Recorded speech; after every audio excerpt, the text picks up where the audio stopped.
ఓ భక్తుడు అంటాడు, put God first, you never be last. నిజమే. పరిశుద్ధ గ్రంథమైన బైబిల్లో అనేక మంది సూర్యుడు ఉదయించక మునిపే పడకల మీద నుంచి లేచి వేకువజామున ప్రార్థన చేసి చరిత్రను మార్చే చరిత్రకారులుగా మారిపోయారు. దైవజనుడైన మోషే వేకువజామున లేచి ప్రార్థించేవాడు.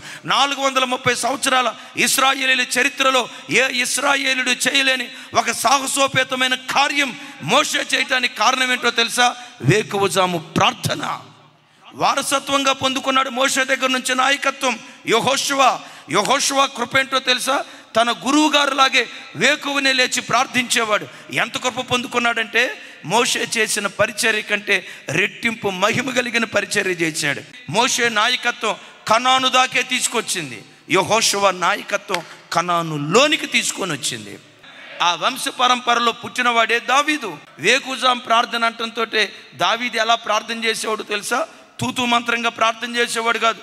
ప్రతిరోజు అరుణోదయ దినాన్ని లేచి ప్రార్థించేటప్పుడు సితారా తీసుకొని సితారా కొడతా వాయిద్యం వాయిస్తా పాట పాడుతూ ఉండేవాడు. చరిత్ర మార్చే చరిత్రకారుడిగా మార్చబడ్డాడు.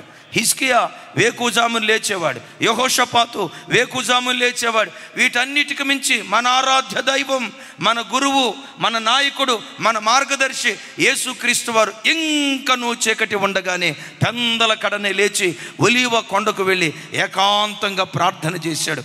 చరిత్ర తిరగరాసిన చరిత్రకారుడిగా ప్రభు మారిపోయాడు. నేటికి చరిత్రను రెండుగా విభజించిన ఏకైక శక పురుషుడు ఆరాధ్య దైవం ప్రభు అయిన యేసుక్రీస్తు వారు.